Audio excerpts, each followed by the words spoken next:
जब भी दिवाली की बात होती है, जब घर रोशनी से जगमगाता है, तो एक तस्वीर हमारे मन में जरूर आती है, देवी लक्ष्मी और भगवान गणेश की साथ में, है ना?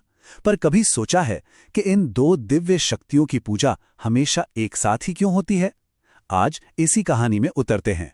मतलब एक तरफ है धन की देवी और उनके साथ बुद्धि के देवता। ये जोड़ी बनती कैसे है? ये सवाल ना हमें एक बहुत ही पुरानी और दिलचस्प कहानी की तरफ ले जाता है। तो चलिए आज इस रहस्य से पर्दा उठाते हैं। तो हमारी कहानी शुरू होती है वैकुंठ से। हाँ, वही भगवान विष्णु का दिव्य निवास। और इस कहानी के केंद्र में है धन और समृद्धि की देवी माँ लक्ष्मी। अब देखिए, हमारे पुराणों में जिक्र आता है कि एक समय ऐसा था जब देवी लक्ष्मी को अपनी शक्तियों पर कह सकते हैं थोड़ा अभिमान हो गया था। और हो भी क्यों ना, आखिर दुनिया की सारी दौलत, सारा ऐश्वर्य तो वही देती थी।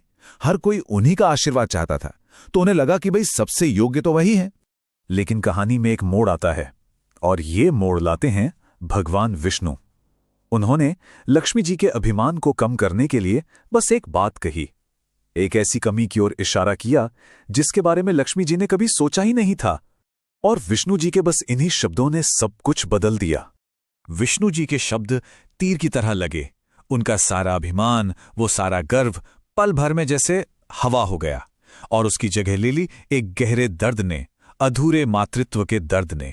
उन्हें पहली बार अपनी जिंदगी में एक बड़ी कमी महसूस हुई, और बस इसी दुख में उन्होंने तय किया कि वो इसका हल ढूंढ कर रहेंगी। तो अब सवाल ये था कि लक्ष्मी जी ने इस दुख को दूर करने के लिए किया क्या?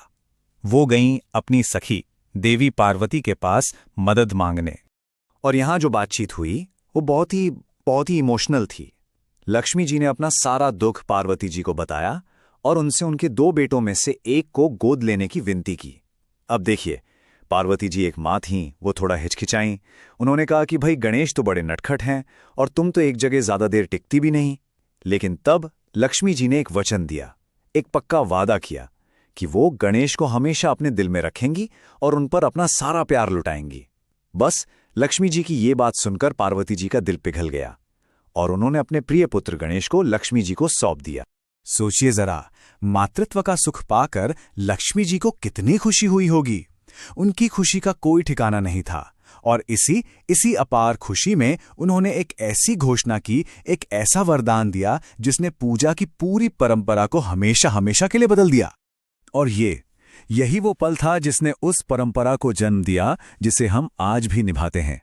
देवी लक्ष्मी ने खुद ये ऐलान किया कि आज के बाद जो कोई भी मुझसे धन मांगेगा, मेरी पूजा करेगा, उसे सबसे पहले मेरे पुत्र गणेश की पूजा करनी होगी।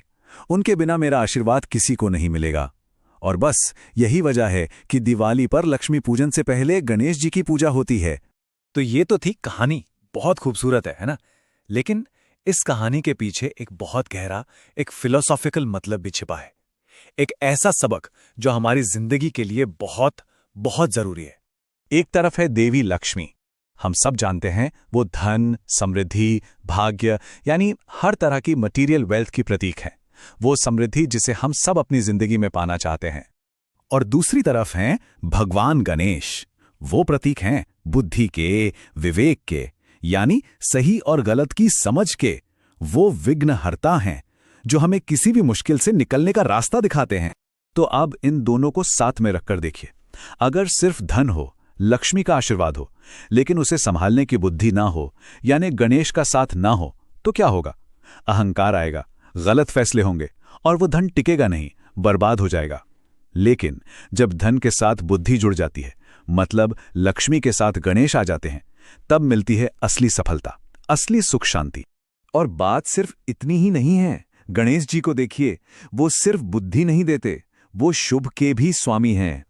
मतलब वो ये पक्का करते हैं कि पैसा सही तरीके से कमाया जाए, और वो लाभ के भी स्वामी हैं, यानी वो ये भी देखते हैं कि उस पैसे का इस्तेमाल अच्छे कामों में हो।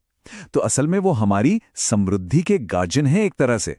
तो इस पूरी कहानी और इस परंपरा का सार क्या है, इसका निचोड़ क्या है? चलिए अब इस पर आते हैं।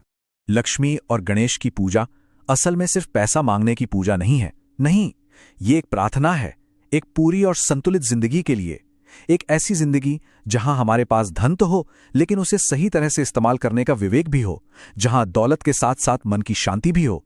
ये हजारों साल पुरानी कहानी आज की दुनिया में भी उतनी ही सच है। तो अगली बार जब हम सफलता और धन के लिए प्रार्थना करें, तो एक पल रुककर ये सवाल भी खुद से पूछें कि क्या हम उस धन को संभालने के लिए जरूरी बुद्धि और विवेक भी मांग रहे हैं? क्योंकि असली समृद्धि शायद इसी संतुलन में है। इस पर सोचिएगा जरूर।